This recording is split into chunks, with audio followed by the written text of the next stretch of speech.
भगवान श्री राम की पावन नगरी अयोध्या में विश्व प्रसिद्ध रामलीला मंचन के दूसरे दिन भगवान श्री राम के धरती पर अवतरण का मंचन किया गया, जिसमें दिग्गज अभिनेता रजा मुराद विश्वामित्र की भूमिका में और महाभारत में धृतराष्ट्र का पात्र निभाने वाले गिरजा शंकर राजा दशरथ की भूमिका में नजर आए। रामलीला के दूसरे दिन की शुरुआत हुई महाराज दशरथ और महारानी कौशल्या के संवाद से। राजा दशरथ और रानी कौशल्या संतान न होने के दुख में उदास बैठे हैं।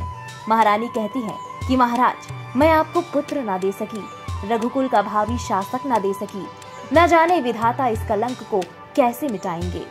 राजा भी चिंतित स्वर में कहते हैं कि आयु का चौथा पर्व आ गया है, लेकिन दूर दूर तक निराशाओं के बादल ही घिर घिर कर आते हैं। राजा दशरथ कहते हैं कि जिस रघुवंश में इतने महान राजाओं ने जन्म लिया, क्या वो मेरे साथ ही समाप्त हो जाएगा।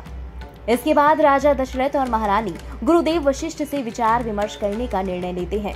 अगले दृश्य में महाराज दशरथ गुरुदेव वशिष्ठ के पास अपनी समस्या के निवारण का अनुरोध लेकर पहुंचते हैं।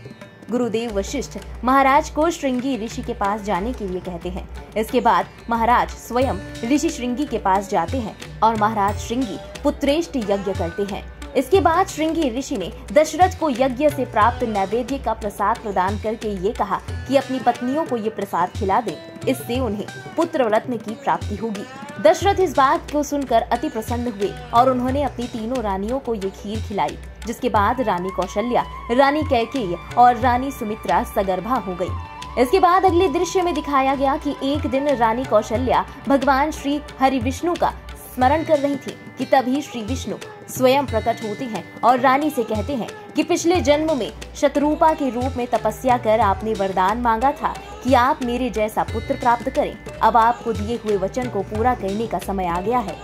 रानी कौशल्या ने श्री विष्णु से बाल रूप में दर्शन देने का अनुरोध किया, जिसके बाद भगवान विष्णु चैत्र माह की पवित्र शुक्ल पक्ष नवमी को माँ कौशल्या के पुत्र के रूप में अवतरित हुए।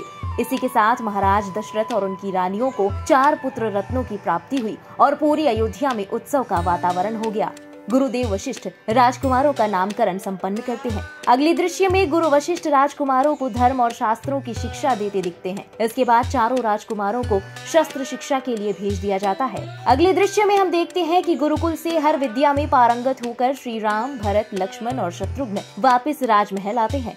इसके बाद ऋषि विश्वामित्र की भूमिका निभा रहे रजा मुराद अभिनय प्रस्तुत करते हैं। विश्वामित्र तपस्या में लीन होते हैं कि राक्षस वहां आकर आतंक मचाने लगते हैं, जिससे व्यथित होकर ऋषि विश्वामित्र राजा दशरथ के पास पहुंचते हैं और तपोभूमि को राक्षसों के आतंक से मुक्त करने के लिए और यज्ञ की रक्षा करने के लिए श्री राम और लक्ष्मण को भेजने के लिए कहते हैं। इसके बाद भगवान श्री राम और लक्ष्मण वहां आते हैं और ऋषि विश्वामित्र को निर्विघ्न यज्ञ संपन्न करने के लिए आश्वस्त कर राक्षसों को परास्त कर देते हैं और पूरा जनस्थान राक्षसों के आतंक से मुक्त हो जाता है। यज्ञ समाप्त होने के बाद विश्वामित्र भगवान श्री राम और लक्ष्मण की वीरता और साहस से अति प्रसन्न होते हैं और उनकी सराहना करते हुए आशीष देते हैं। साथ ही श्री राम को अमोघ अस्त्र भी प्रदान करते हैं। इसके बाद जनकपुरी से महाराज जनक का एक दूत धनुष महोत्सव का आमंत्रण लेकर आता है, जिसे विश्वामित्र सहर्ष स्वीकार करते हैं। विश्वामित्र जनक पुत्री सीता का वर्णन करते हुए स्वयंवर की बात बताते हैं, जिसके बाद विश्वामित्र भगवान श्री राम के संग मिथिला के लिए प्रस्थान करते हैं और इसी के साथ अयोध्या की रामलीला के दूसरे दिन का मंचन समाप्त होता है।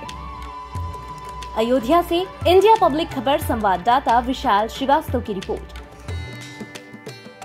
इस खास पेशकश में फिलहाल इतना ही। रामलीला के मंचन से जुड़ी तमाम लेटेस्ट अपडेट्स और देश दुनिया की बाकी बड़ी खबरों के लिए सब्सक्राइब करें इंडिया पब्लिक खबर के YouTube चैनल को और बेल आइकन दबाएं, ताकि चैनल से जुड़ी किसी भी लेटेस्ट अपडेट से आप चूक न जाएं।